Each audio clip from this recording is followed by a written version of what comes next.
Hello दोस्तों, आप सभी का स्वागत है स्टॉक्स एंड फाइनेंस के चैनल के इस नए वीडियो में, जहाँ पे हम कंपैरिजन करने वाले हैं स्टॉक्स और म्यूचुअल फंड्स का। आपके लिए क्या सही है, कहाँ इन्वेस्ट करना सही रहेगा। तो प्लीज़ इस चैनल को सब्सक्राइब कर लीजिए।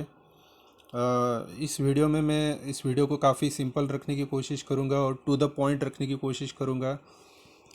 और आपके लिए एक बोनस टिप भी इस वीडियो के एंड में मैं दूंगा, जिसके लिए आप प्लीज़ लास्ट तक बने रहे।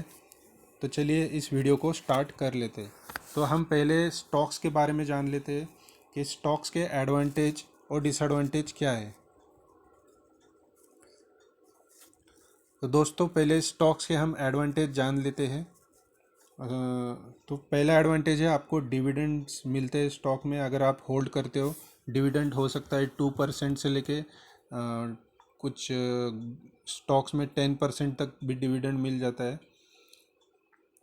फिर सेकंड एडवांटेज है, आपको अनलिमिटेड अपसाइड रहता है। अगर कंपनी अच्छा कर रही है तो स्टॉक भी चलता रहता है। तो इसमें आपका थर्ड एडवांटेज है, जो आपका कंपाउंडेड रिटर्न जो मिलता है, जो CAGR मिलता है आपको, वो काफ़ी अच्छा हो सकता है। कुछ केसेस में 76%, 90% तक हो सकता है। और फोर्थ एडवांटेज है कि आपके इन्वेस्टमेंट पे कंप्लीट कंट्रोल रहता है, जो कि म्यूचुअल फंड में पॉसिबल नहीं होता है। फोर्थ एडवांटेज रहेगा कि आपको अगर आप स्टॉक्स होल्ड करते हो तो आपको बोनस का फ़ायदा मिलता है, स्प्लिट का फ़ायदा मिलता है, डीमर्जर का फ़ायदा मिल सकता है। तो इस केसेस में आपके शेयर्स मल्टीप्लाई होते रहते हैं और इसमें आपको डिविडेंड का भी फ़ायदा मिलता है, रिटर्न भी आपका बढ़ता है। सो सिक्स्थ और लास्ट एडवांटेज मुझे एक स्टॉक्स का लगता है कि इसमें एंट्री और एग्ज़िट काफ़ी इजी है। जब भी ट्रेडिंग आवर्स चल रहे होते, आप इमिजिएटली अपने स्टॉक्स को बाय या सेल कर सकते हैं। सो दोस्तों, ये हो गए एडवांटेज। हम स्टॉक्स के कुछ डिसएडवांटेज भी डिस्कस कर लेते हैं। सो दोस्तों, मुझे इसके डिसएडवांटेज में पहला बड़ा डिसएडवांटेज ये लगता है कि स्टॉक्स में बहुत बार लोग ट्रैप हो जाते हैं। जब स्टॉक्स भागता है लोग खरीदते हैं, पर जब वो गिर जाता है तो उनको अपना पोजीशन सेल करने के चांस नहीं मिलता है, तो उसमें ट्रैप हो जाते हैं। और फिर वो स्टॉक जब नीचे जाता है वो कंसोलिडेट करता रहता है और लोग ऊपर के लेवल्स पे फंसे हुए रहते हैं।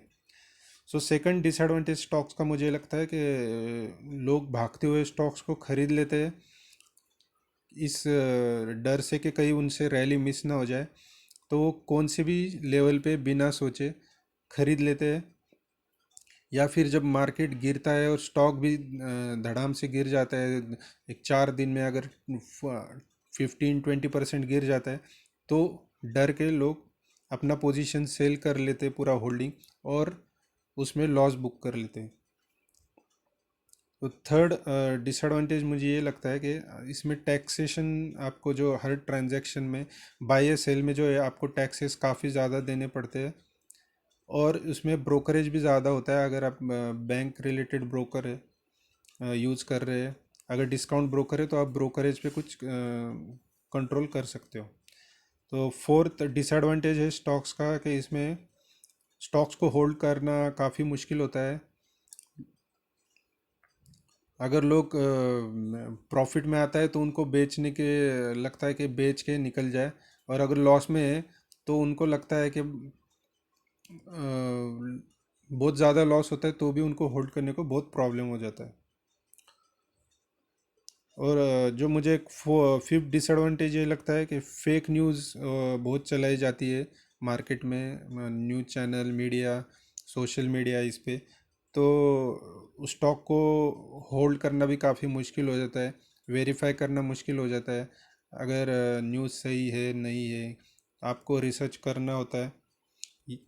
स्टॉक्स में रिसर्च, यही सिक्स डिसएडवांटेज है कि आपको काफ़ी रिसर्च करना पड़ता है, मार्केट में कनेक्ट में रहना पड़ता है, आपको हमेशा अपने स्टॉक पे नज़र बनाए रखनी पड़ती है।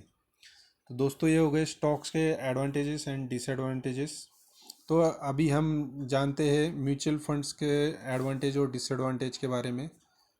तो दोस्तों, एडवांटेज म्यूचुअल फंड का फर्स्ट एडवांटेज मुझे जो लगता है वो है कि आपको डिसिप्लिन वे में आपका इन्वेस्टमेंट होता है। हर महीने आप फिक्स अमाउंट इन्वेस्ट करते हो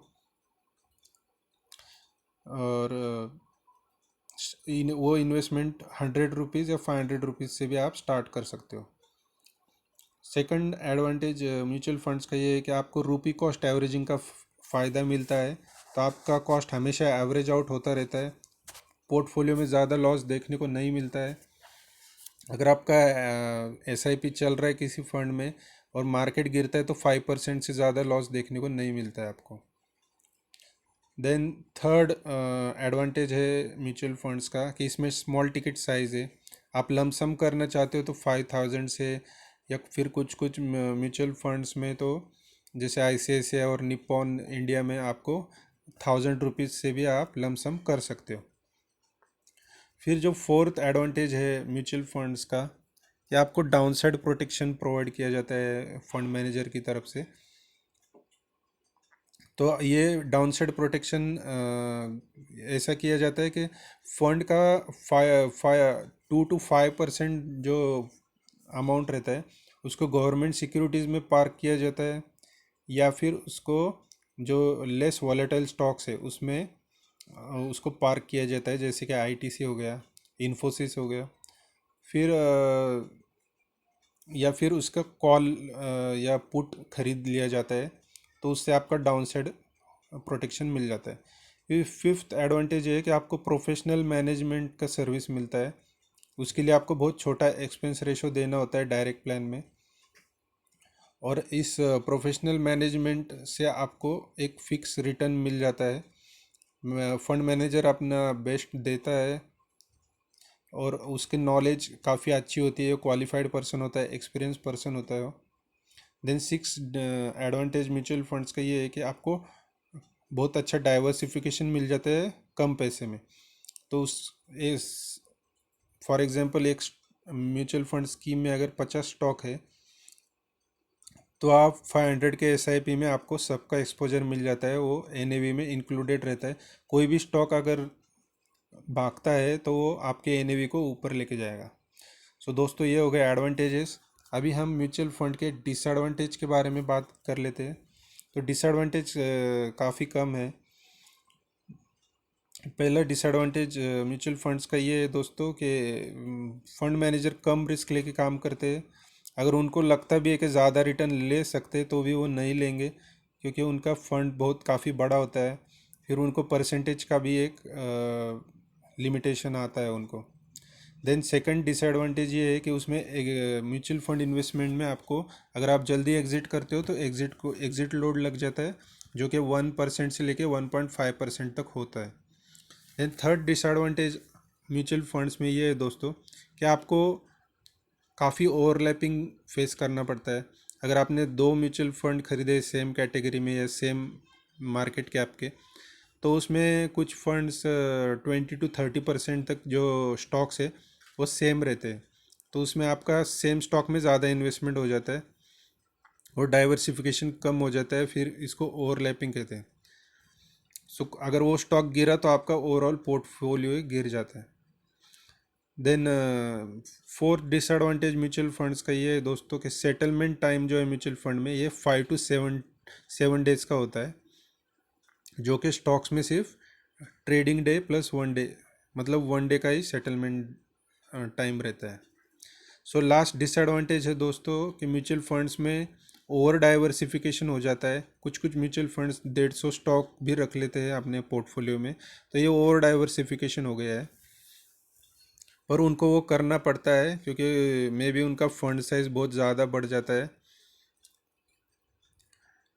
सो दोस्तों, ये एड हमने डिस्कस कर लिए एडवांटेजेस एंड डिसएडवांटेजेस स्टॉक्स और म्यूचुअल फंड्स के। तो इसमें हम फाइनल कंक्लूजन ये निकाल सकते हैं दोस्तों, जो मुझे पर्सनली लगता है कि अगर आपके पास बहुत कम कैपिटल है तो प्लीज़ आप स्टॉक्स की तरफ ना जाए। स्टॉक्स में बहुत रिसर्च लगता है और आपका कैपिटल लूज़ हो गया तो उसे रिगेन करना मुश्किल है। जिनका लेस कैपिटल है, कम कैपिटल है, जो एक बहुत छोटी अमाउंट हर महीने डाल सकते, तो वो लोग म्यूचुअल फंड के साथ ही जाए। अगर आपके पास काफ़ी ज़्यादा कैपिटल है, आपको एवरेजिंग के लिए आपके पास फंड की कोई कमी नहीं है, स्टॉक्स आप फिर आप स्टॉक्स ले सकते हो। स्टॉक्स में आपको हमेशा एवरेजिंग के लिए कैश रखना चाहिए साथ में, जो कि अगर आपके पास कम कैपिटल हो, जो आप इन्वेस्टिंग अमाउंट ही कम है, तो आप वो नहीं कर सकते हो। सो दोस्तों, ये हो गया कंक्लूजन। तो आप इस बेसिस पे अपना फाइनल डिसीजन ले सकते हो। अगर आप कम कैपिटल इन्वेस्टमेंट करना चाहते हो इक्विटी में, तो म्यूचुअल फंड के साथ जाए। अगर आपको इक्विटी में अच्छा खासा एक्सपोजर चाहिए, अनयूजुअल रिटर्न चाहिए, काफ़ी अच्छे रिटर्न चाहिए, तो आप स्टॉक्स में इन्वेस्ट कर सकते हो। सो दोस्तों, टाइम आ गया बोनस टिप का। तो दोस्तों, जो मैं एक बहुत इम्पॉर्टेंट चीज़ जो आपको पूरे स्टॉक मार्केट की जर्नी में, पूरी लाइफ के स्टॉक मार्केट की जर्नी में जो आपको हेल्प करेगी, वो मैं बताने जा रहा हूँ। तो इसमें आपको जब भी आप कोई भी स्टॉक खरीदे या म्यूचुअल फंड खरीदे, तो कभी भी एक साथ बहुत बड़ा अमाउंट इन्वेस्ट ना करें। किसी भी एक पॉइंट पे आप कितने भी बुलिश हो जाए, लेकिन आप उस एट ए टाइम बहुत बड़ा इन्वेस्टमेंट ना करें। जो भी करना है आप उसको उसके 6 या फिर 12 उसमें 12 बार इन्वेस्ट करें अपने फंड्स को। चाहे तो म्यूचुअल फंड के केस में आप डेट फंड में रख सकते हो और वहाँ से आप एसटीपी कर सकते हो।